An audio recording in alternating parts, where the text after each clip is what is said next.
From Penguins training camp, your home for Penguins Hockey 105.9 The X. It's Abby. I'm with Travis and somebody that you know pretty well from the Penguins broadcast, Josh Getzoff, joining us. Thank you so much for giving us some time. Yeah, thanks for having me. No stranger to the airwaves here. No stranger to the airwaves. And I saw you a couple weeks ago now, which there's a couple things I learned on Penguins Media Day that I want to talk to you about. But first, I have to say, you and Travis saw each other at the Steelers game, right? Complete coincidence, too. This is the second time that's happened, too, in an event in the Pittsburgh area in a couple of weeks. I'm not going to say what we were doing, but we somehow ran into each other at the parking lot at Jason Aldean a few weeks ago. And then right off the tee for the Steelers-Patriots game. I mean, I guess we have a magnetic force. I don't know. Unplanned. It means we know where all the cool people are going to be in town at certain points. You know, I feel left out when I see it. So cool is a loose kind of term like, there, by the way. So people think that everyone's like, I'd love to hang out with you guys. I'm like, we didn't plan any of it, but it worked out great. No. So, Josh, something that I did want to ask you about that I think came up, and something that you could address with the audience who is concerned about the rinse and repeat of a season like this where we've come to have certain expectations of the playoffs that haven't been met, and now without significant changes in the lineup. How do you console the fan who comes to you going, I don't know, man, did they do enough? So my first thing that I would say to that is when I look at the guys on the ice here, and what we're talking right now, it's the group that doesn't really prove my point because there's no Crosby or Malkin. Letang's out there. But you didn't have Evgeny Malkin last year for the first 41 games of the season. He had no training camp. Sidney Crosby had a wrist issue and then had COVID. He had no training camp. Chris Letang did, but of the three, he was the only one that was really present for all of that. Those guys are here. They're in the room. They know they're going to be here for the long haul, obviously, in the sense of Letang and Malkin. And I think what the Penguins have done is basically said, you know, we've spoken out any chance we've been given the opportunity that we feel like the series against the Islanders a couple years ago, we played well enough to win but didn't get the result. The series against the Rangers last year, there were a couple things maybe not at our advantage in that series, but we liked the way we played overall and didn't get the result. Now they've kind of put their money where their mouth is because they've said we like our team. We feel like we can take a next step forward. And, you know, I hate to sound cliche here, but a lot of people really believe this, that the first round to win in the Stanley Cup playoffs is the hardest. And for the Penguins, it's been a bit of an issue the last handful of years. But I look at this team and I see a team that's fully healthy, knock on any piece of wood I can find as I say that. And to me, that's a big difference because last year that was not the case for this team. To be fully healthy, to have that chemistry, to have that rhythm in camp, it's pretty important going into a year where you're spending, 8 of the first 11 games on the road. So you get an opportunity to really get into a rhythm right away. Abby mentioned the rinse and repeat, Josh, which people on social media all summer were kind of freaking out about. Not only the big three returning as is, but the rest of the roster. But there's a couple things that we really didn't get answered in terms of some of those lineup questions. Like Rickard Rakell was a big acquisition for the Penguins, but I don't know if I really can tell you what he's about as a Pittsburgh Penguin because, he played a couple of regular season games down the stretch, but right away in the playoffs, we didn't really get to see him at all after he got injured early in that Rangers series. So he's a guy, I know what he did in Anaheim, but what is he going to be for the Pittsburgh Penguins? And what should we expect from a guy like that who we don't know much about in this system? He was a guy that I think at the end of the Stanley Cup playoffs last year after they got eliminated by the Rangers, you were thinking, man, I wish we could have seen more. I don't really know what was there because it did seem like, as was the case with Brian Rust and possibly Letang and or Malkin, they might not be here when we're sitting here right now here in September in training camp because they'd be pretty attractive guys on the open market.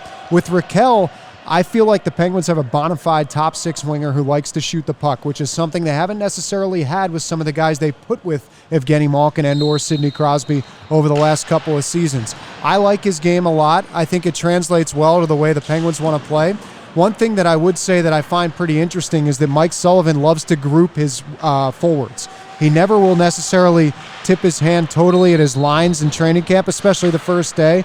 But something I've noticed here today is he has Jake Guentzel and Sidney Crosby together, and he has Brian Rust and Evgeny Malkin together, which leads me to believe that Rakell possibly, I'm not speculating, but I kind of am, might play with Sidney Crosby and Jake Guentzel out of the gate, which I think a lot of people saw as a possible spark plug for the Penguins. And if that is the route, It makes a lot of sense with the contract they just gave him, and it makes a lot of sense with what could potentially develop and making the Penguins' top six a lot stronger. So I think you're going to see him possibly with Jake Ensel and Sidney Crosby, and I do think that his style of play really fits the way the Penguins want to play. He adds a little bit more size, and as I mentioned, he loves to shoot the puck, which helps the Penguins up front.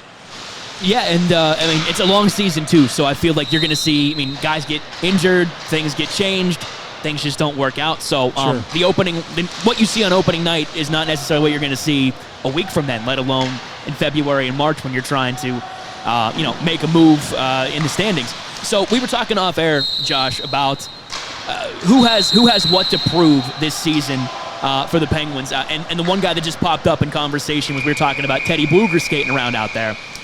Contract year for him, so I feel like that's a big thing. Throw Kapanen in there. Yeah, well, right, yeah. And a lot of people thought that Kasperi Kapanen was a guy that would not be here either. Who has the most to prove out of this group? I mean, we know the guys that can get it done, the guys that have won here.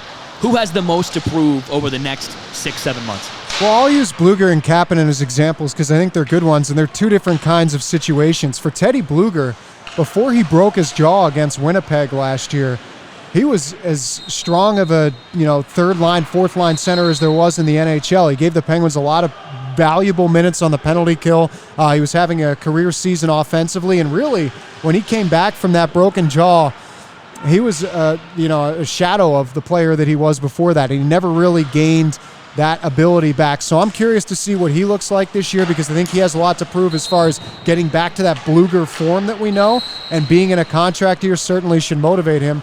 For Kapanen, it's obvious. I mean, you need the consistency. You need the goal scoring. I actually saw Kasperi Kapanen yesterday when we had our in-house media day, and I noticed he was walking around with John Marino's stick.